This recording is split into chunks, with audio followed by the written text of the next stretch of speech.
I want to show you this because I quite like Richard Scheckner's performance process, and that is this line here. And he divides performance into three areas. There's the proto-performance, which is what happens before the event, the performance, and then the post-performance, what happens after.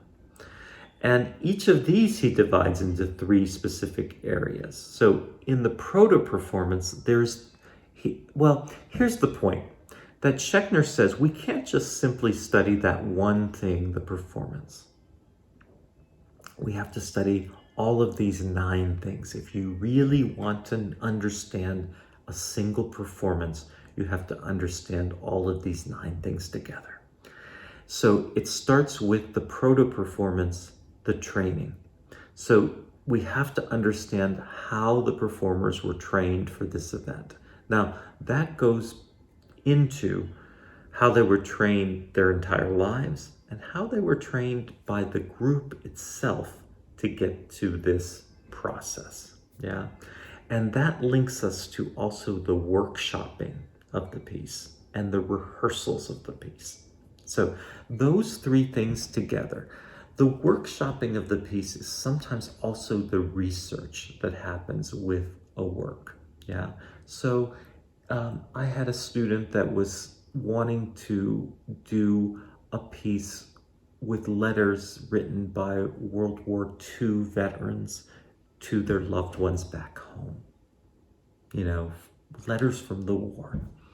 And so she had to do quite a bit of research, finding these letters, understanding that period of time, and how to workshop that and communicate that to the group of dancers that were dancing this piece. And also how these letters would be read, how they would merge with the music. All of this was that pre-performance working out of the choreography for the piece. Yeah. And then once that choreography is worked out, and as it's being worked out, how the dancers learn it, So the training, the workshopping, and the rehearsal, proto-performance. Yeah. Now, when we get to the performance event, we have things like the warm-up, the performance, and then the cool down. Now, I think Scheckner thought of this from the performer's point of view. So like, how do I get to the theater? How do I get myself ready? How do I do the makeup, the getting into the costume? All of that is a kind of warm-up. Now, I would also say tech rehearsals. All of that is a kind of also warming up, adding the lighting, adding all of those elements to the piece. That takes us to the performance, which is how that event happens during that time. And then afterwards, there's how do we get out of the performance, the cool down from the performance. And I notice things even at a performance that's meeting the audience. That's cooling your muscles down. That's getting out of the costumes. That's hanging things back up to get them ready for later, for tomorrow. Yeah. For the next performance. That's the strike after the show. But it's also going out to the lobby and meeting the people who came to watch you at the performance, getting the flowers from the people, talking to people. All of that is part of the cool down. And it takes us into this next one, which is the critical response for the piece. So all of that talking to an audience is part of a critical response. If there's an art critic, they will write about the work. It will be published, and we often want the review to be good, and we want people to say really good and valuable things about it.